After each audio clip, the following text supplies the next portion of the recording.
So there's a couple things that are happening in the news. The first is Phil Washington, who was nominated by President Biden to be the FAA Administrator. He withdrew his nomination. And there were certainly a lot of comments and, people weighing in on this topic.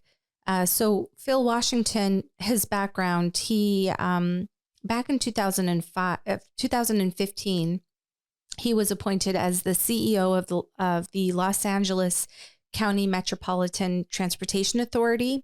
He went on to, win several awards for the work that he did with the Transportation Authority. And then in 2021, Washington was appointed as the CEO of Denver International Airport. And that's where his involvement in aviation came from.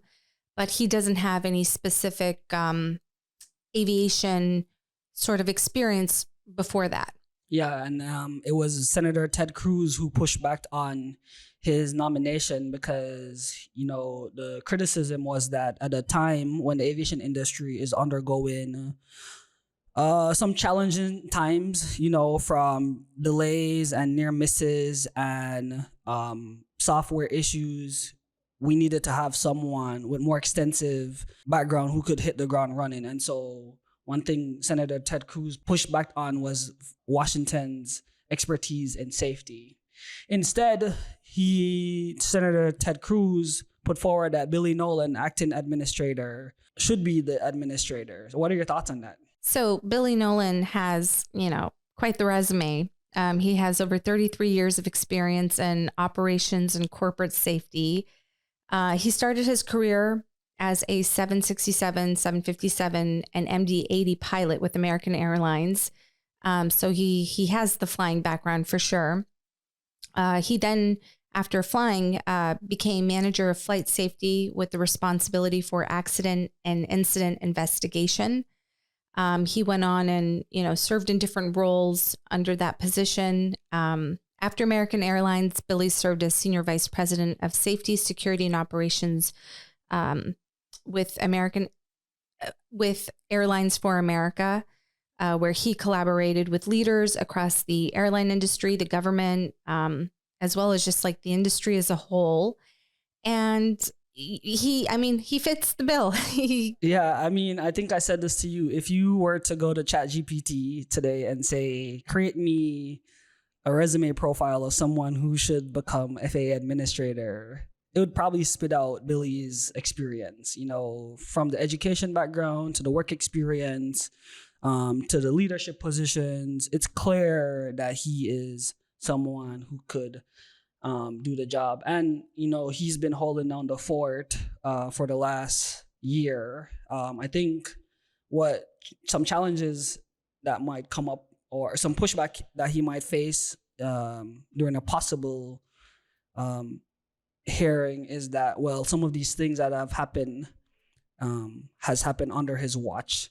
And so they might, push back on how he's handled that. But at the same time, it's really hard to turn a big ship. There's so much inertia, and what he's dealing with hasn't been his doing altogether. But I think I kind of have my money on it being Billy. I think this is kind of a big thing, because if Billy Nolan is appointed as the FAA administrator, he would be the first African-American Black administrator, which would, be very historical. I think that would be big. That would be big, not just for, obviously, African-American or Black people, but also for industry that is trying to signal the need for more diversity. And so beyond that, the fact that he's just really qualified for the job makes so much sense. He has extensive experience that would meet the needs of the job. And, it's not to take anything away from Phil Washington. He has an incredible resume as well. I think this is just in reference to the FAA is a big umbrella. And, when you look at experience, Billy Nolan has more experience in aviation. So both are really great candidates, but I think Billy has more of the experience that would be required by an FAA administrator. So I'm curious, Michael, do you think you need to be a pilot to be an FAA administrator? It's something I've thought about.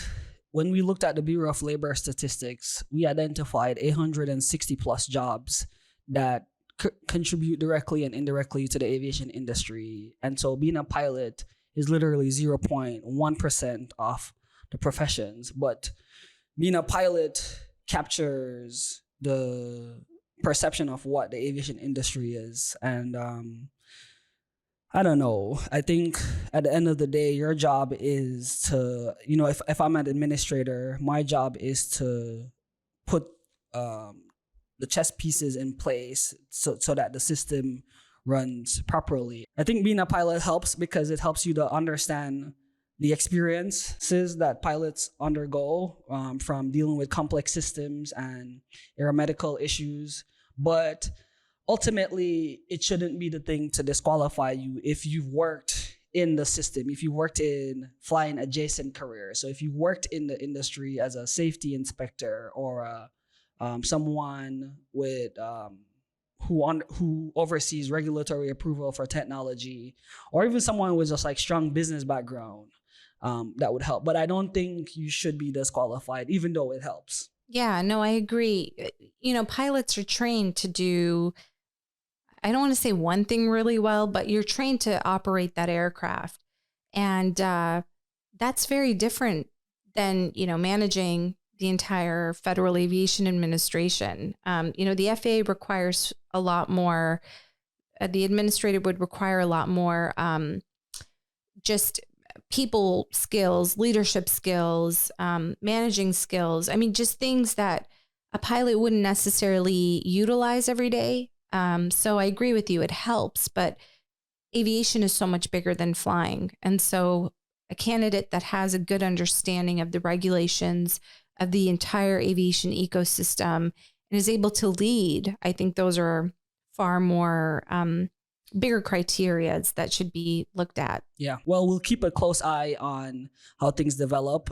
We've been without an administrator for, I would say, close to a year now. And we really need to have someone in place, even as we approach the summer months, which are the really busy flying period. So I think there's an imperative to get someone in place really soon. Right.